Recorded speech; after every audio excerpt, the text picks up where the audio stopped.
So கனி வந்து இந்த மாதிரி பாப்பான்னு சொல்லிட்டு ஏதோ ஒரு பாட்டு பாடினாங்க.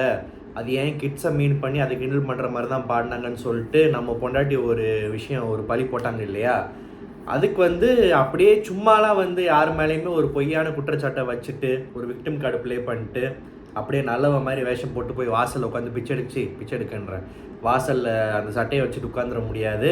இங்கே வா, நான் நாக்க பிடுங்குற மாதிரி கேட்குறேன். வா, நீ உனக்கு இருக்குடி ஆப்பு, நீ என்ன ஆட்டம் ஆடுற அப்படின்னு கனி வந்து உண்மையாகவே இன்றைக்கி எபிசோடில் அந்த 10-15 நிமிஷம் வந்து நல்லா செருப்பால் அடித்த மாதிரி பொண்டாட்டியை நாக்க பிடுங்குற மாதிரி ஒரு கேள்வி கேட்டாங்க.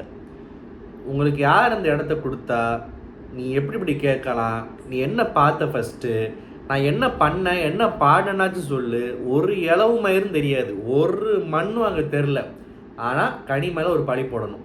பாவமாக அந்த அந்த அசிங்கமான ஒரு கேவலமான இரிட்டேட்டிங்கான பார்த்தாலே வாந்தி வரக்கூடிய திட்டணும்னு தோணக்கூடிய அந்த ஒரு மூஞ்சியை வச்சுக்கிறணும்.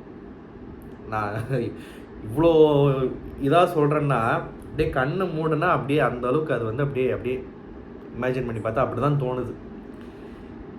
ஒரு ரீல் கூட பார்த்தேன், யாரோ ஒரு ஹவுஸ் ஒய்ஃபோ யாரோ ஒருத்தவங்க வந்து இந்த மாதிரி போட்டிருக்காங்க. அவங்க திட்டெல்லாம் ஒன்றும் சொல்லலை. கனியும் ஒரு அம்மா தான், நானும் ஒரு அம்மா தான், இந்த பொண்டாட்டி அதாவது இந்த சாண்ட்ராவும் ஒரு அம்மா தான். எல்லாருக்கும் பிள்ளைங்க இருக்குது. ஆனால் ஆவுன்னா பிள்ளைங்க மேலே சத்தியம்னு சொல்லிட்டு அதை வச்சு விளையாடுறது, இல்லாட்டி அவங்களுக்கு கிண்டல் பண்ணுறாங்கன்னு சொல்லிட்டு இன்னொரு அம்மா மேலே பழி போடுறது, இந்த மாதிரிலாம் வந்து கேவலமாக பண்ண மாட்டேன்.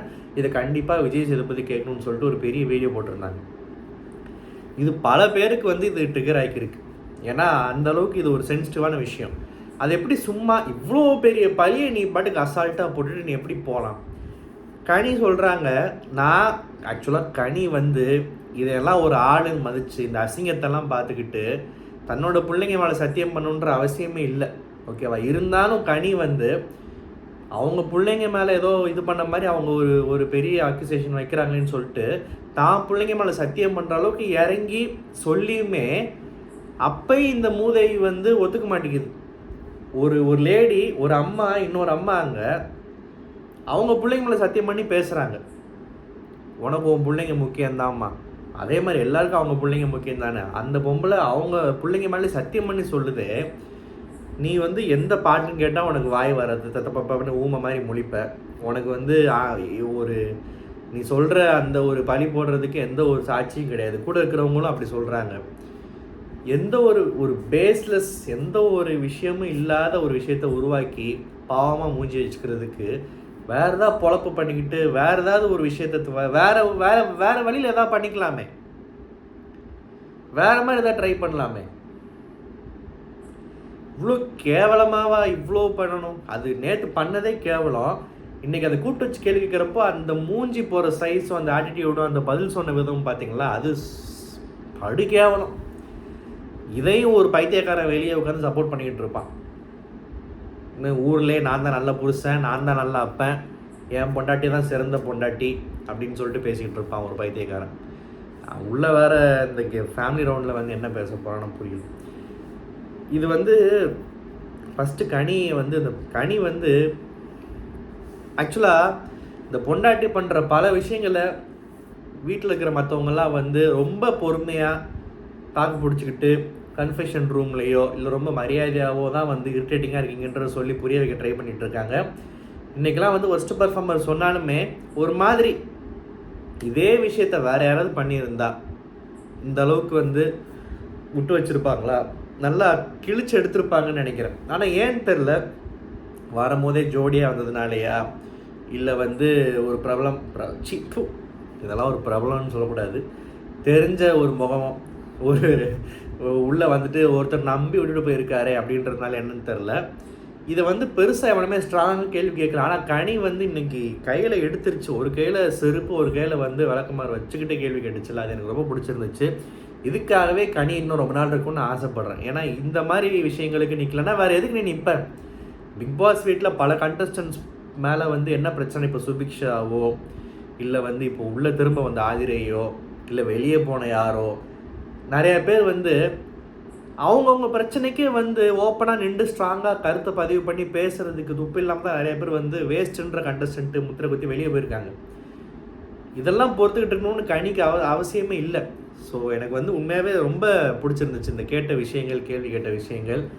அண்டு இது எப்படி சொல்கிறது, இது வந்து நிறைய பேர் கேட்க ஆரம்பிக்கணும், சும்மா விடக்கூடாது. முக்கியமாக வீக்கெண்டில் கனிக்கு ஜஸ்டிஸ் கிடைக்கணும். அவங்க சொன்ன மாதிரி நான் எங்கே நின்று கேட்க வைக்கணுமோ கேட்க வைப்பேன்னு சொல்லிட்டு. இந்த சாரி எல்லாம் வந்து இதுக்கு மேலே வந்தாலுமே அந்த சாரி வந்து அது அது அது மூஞ்சிக்கு சமம், அதாவது குப்பைக்கு சமம் தான் சொல்ல வந்தேன். இதுவும் அதுவும் ஒன்று தான், ஆல்மோஸ்ட் ஒன்று தான், அந்த மாதிரி தான் இருந்துச்சு பார்க்குறதுக்கு. அது மூஞ்சிக்கு சமம் சாரி திரும்ப சொன்னாலுமே. சாரியெல்லாம் விட்டுறணும், சாரியெல்லாம் ஒரு வெங்காயமும் வேணாம், ஒரு இதுவும் வேணாம். ஒன்று நாக்கப்படுங்கிற மாதிரி கேட்கணும். ஆனால் நண்பனுடைய பொண்டாட்டியே கேட்பாரா மாட்டாரா? அப்படியே கேட்டாலும் ஏதோ ஒரு டாஸ்கில் திவ்யாவை பகடக்காய் யூஸ் பண்ண மாதிரி அப்படியே வந்து பூசி உழுகிட்டு போயிடுவாரா என்னன்றதை பொறுத்துன்னு தான் பார்க்கணும். அப்போ திவ்யான்னு சொல்கிறப்ப ஞாபகம் வந்துச்சு, இந்த இந்த ஹீட் ஆஃப் த மொமெண்ட்டில் ஒரு விஷயம் நடந்துகிட்டு இருக்கிறப்போ பயங்கரமாக ஒரு பயந்து கத்த ஆரம்பிச்சிருச்சு.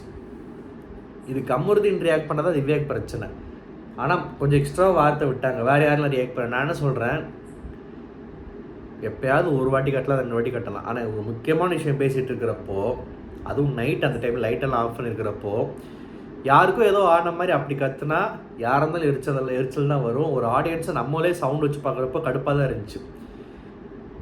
புரியுது, வேணும்னே கத்தலை, பயத்தில் கத்துறாங்க, கை சுட்டுருச்சு, பின்னாடி ஆதிரை வந்து பயம்படுத்துகிற மாதிரி பண்ணலை. பட் ஆனால் அவங்க தான் நினச்சிக்கிட்டாங்க பயம்படுத்த வராங்களோன்னு. வாட் எவர், அப்படி சும்மாலாம் கத்துறப்போ எரிச்ச வராமலாம் யாரும் எல்லா வாட்டியுமே பொறுத்து போகணும் அவசியம் இல்லை. ஸோ கமருதீன் உட்பட திவ்யா கத்துறதுக்கு எரிச்சப்பட்டது வந்து நான் என்னமோ அதை பெரிய தப்புலாம் நினைக்கல. திவ்யா வந்து அவங்களுமே அந்த ஏற்கனவே பயந்து கத்துனாங்க, இவங்க எல்லாம் திட்ட ஆரம்பிச்சோடனே ரொம்ப ஓவராக பேச ஆரம்பிச்சிட்டாங்கன்னு தோணுச்சு. கொஞ்சம் அந்த கத்துறது பயப்படுறத கொஞ்சம் குறைச்சிக்கலாம். இப்படியே திரும்ப பண்ணிகிட்டு இருந்தால் எரிச்சல் தான் வரும். ஸோ அதனால் அந்த திவ்யாவுக்கு இந்த விஷயத்தில் சப்போர்ட்டே கண்டிப்பாக கிடையாது. அப்புறம் முக்கியமான விஷயம், இந்த டீமில் வந்து ஜெயிச்ச டீமில் இருந்து அந்த 4 பேரில் எந்த ஃபேமிலி மெம்பர் 24 ஹவர்ஸ் சொல்ல வர போகிறாங்கன்னு சொல்லிட்டு கமருதீனுக்கு அவங்க அக்கா இருக்காங்கன்றது இன்றைக்கி தான் தெரிய வருது. பரவாயில்ல, சந்தோஷம். யாருமே இல்லாமல் யாரும் இருக்கக்கூடாது, அட்லீஸ்ட் அக்காவாவது இருக்காங்களே.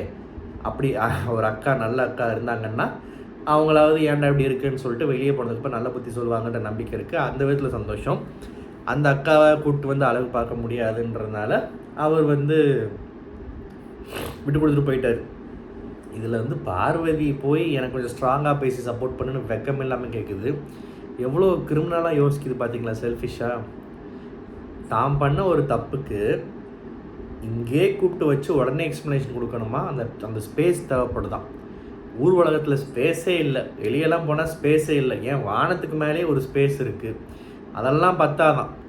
இங்கே பிக் பாஸ் வீட்டுக்குள்ளே வச்சு தான் இந்த விஷயத்த பேசணுமா, புரிய வைக்கணுமா? என்ன கர்மனே புரியல.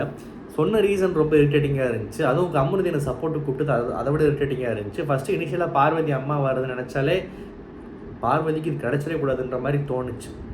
அதுக்கப்புறம் என்ன ஆச்சு, கனி ஒரு தாயா ஒரு அம்மாவா தன்னுடைய பிள்ளைகள் வந்திருக்கணும்னு ஆசைப்பட்டாங்க. எனக்கு அது ரொம்ப பிடிச்சிருந்து, சென்டிமெண்ட்டாக இருந்துச்சு, நியாயமாகவும் இருந்துச்சு. அந்த குரூப்லேயே வந்து பிள்ளைங்களை பிரிஞ்சுட்டு டே 1லேருந்து 75 நாள் பிரிஞ்சிருக்கிற ஒரு தாயோடைய ஆசையை நிறைவேற்றாமல் என்ன பெருசாக நடந்துட போகுது மற்றவங்களுக்கு அப்படின்றது எனக்கு ரொம்ப புரிஞ்சிச்சு. அதுவும் வந்து கம்மு வேணான்னு டாப்பில் அவுட்டு. பார்வதி சொன்ன காரணம் கேவலமாக இருந்துச்சு, அது தேவையில்லை. 3வது கனி சொன்னது பிள்ளைங்களுக்காக, அது வந்து முழுக்க சப்போர்ட் பண்ணலாம்.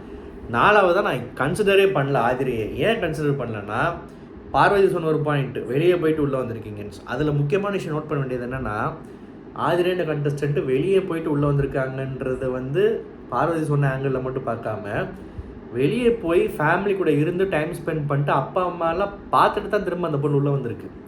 ஸோ யாருக்குமே கிடைக்காத ஒரு விஷயம் உனக்கு கிடச்சிருக்கு. வெளியே போய் அவங்கள பார்த்துட்டு நீ உள்ளே வந்திருக்க, மற்றவங்களாம் இன்னும் பார்க்காம 75 days ஃபேமிலியை பிரிஞ்சிருக்காங்க. ஸோ உனக்கு அது கண்டிப்பாக தேவையில்லைன்னு நினச்சா ஆதிரை நான் லிஸ்ட்லேயே சேர்க்கலை.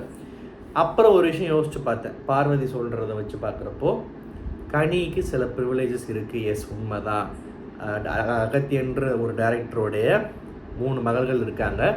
அதில் ஒரு மகள் வந்து எங்கே கிடைக்கிற கேப்பில் எல்லா ரியாலிட்டி ஷோலையும் போயிடுச்சு. சர்வைவர்ன்ற ஒரு ஷோவில் கேவலமான சில ஆட்டங்கள்லாம் ஆடி பல பேர் வாயில் ஏன் வாய் உட்பட எல்லாத்தையும் திட்டு வாங்கிட்டு டைட்டில் வின் பண்ணிடுச்சு. சினிமாவில் நடிச்சிருச்சு. இன்னொரு பொண்ணு சினிமாவில் நடிச்சிருச்சு. மூத்த பொண்ணான கனி வந்து அவங்களுக்கு ஒரு திறமை இருக்குது போல் சமையல் விஷயம், அதை வச்சு குக் வித் கோமல் வந்தாங்க. நல்ல ஒரு பேர் சம்பாதிச்சாங்க, டைட்டிலே வின் பண்ணிட்டாங்க. விஜய் டிவியில் டாப் 2 ரியாலிட்டி ஷோஸ்னால், ஒன்று பிக் பாஸ், இன்னும் குக் வித் கோமாளி. ஸோ அங்கேயும் வந்து டைட்டில் வின் பண்ணிட்டு பிக் பாஸ் வந்துட்டாங்க.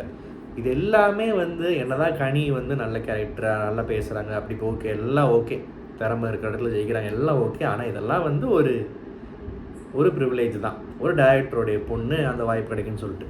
அப்படிப்பட்ட கனிக்கு பிள்ளைங்களும் வந்து 24 ஹவர்ஸ் வின் பண்ணி பிள்ளைங்க அப்படின்றத தாண்டி ஃபேமிலிக்கும் அந்த சான்ஸ் போய் சேரணுமா அப்படின்னு யோசிச்சா வேணாமே, பார்வதியோட அம்மா வந்துட்டு போட்டுமே. யோசிச்சு பார்த்தா கண்டென்ட் ஓரியன்டாகவும் சரி, ஒரு சராசரி எந்த ஒரு வேறு பெருசாக கனியோட குடும்ப அளவுக்கு வந்து எந்த ஒரு சிபாரிசு இல்லாத யோசிச்சு பார்க்குறப்போ, ஒரு அப்பா இல்லாத ஒரு குடும்பம், ஒரு பொண்ணு தான் சம்பாதிச்சு அந்த குடும்பத்தை வழி நடத்துது. அந்த பொண்ணு தமிழ்நாட்டில் பிரபலமாக இருக்குது. சரியோ தப்போ அது ஒரு பேரை சம்பாதிச்சு வச்சுருக்கு. ஸோ அது வந்து அவங்க அம்மா சில விஷயங்கள் எக்ஸ்பீரியன்ஸ் பண்ணு நினைக்கிது. அப்போ பார்வதியோட அம்மா வந்தால் என்ன?